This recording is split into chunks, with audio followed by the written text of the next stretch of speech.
Judas va monter le premier pour faire le combat. Vous êtes d'accord avec moi? Dès le matin, Oui. les enfants d'Israël se mirent en marche. Et ils tombaient près de Gibéa. Oui. Et les hommes d'Israël s'avancèrent pour combattre ceux de Benjamin. Oui. Et ils se rangèrent en bataille contre eux devant Gibéa. Les fils de Benjamin sortirent de Gibéa et ils étendirent sur le sol ce jour-là 22 000 hommes d'Israël. Ils sont allés consulter Dieu. Dieu a donné son accord. Que c'est Judas qui doit sortir le premier. Quand ils sont partis, qu'est-ce qui s'est passé? Défaite de combien? 22 000 hommes. Est-ce qu'on peut dire avec moi 22 000 hommes sont tombés? 22 000 hommes sont tombés. Maintenant, continue. Le peuple, les hommes d'Israël reprirent courage. Ils se sont ressaisis après avoir perdu 22 000 hommes.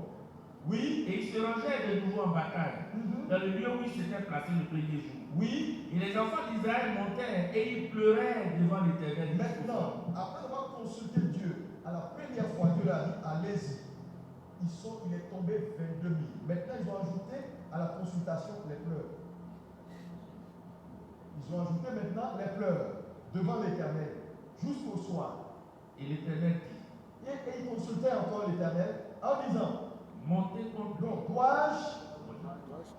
dois-je m'avancer encore pour combattre les fils de Benjamin?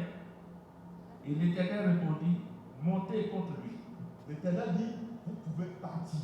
Donc, sur autorisation du Seigneur. Qu'est-ce qui s'est passé pour la deuxième fois? Les enfants d'Israël s'avancèrent contre les fils de Benjamin le second jour, et il étendit encore sur le sol, verset, 18 000 hommes. Les enfants d'Israël, tous tirant des coups. Donc, encore combien de personnes qui sont mortes? Continue maintenant, oui. Verset 26. Tous les enfants d'Israël et tout le peuple montèrent et vinrent à Béthel. Ils pleurèrent et restèrent là devant l'Éternel. Donc ils ont encore pleuré et sont restés là devant l'Éternel. Ils jeûnèrent. Maintenant, ils vont ajouter à la troisième fois on pleure le jeûne.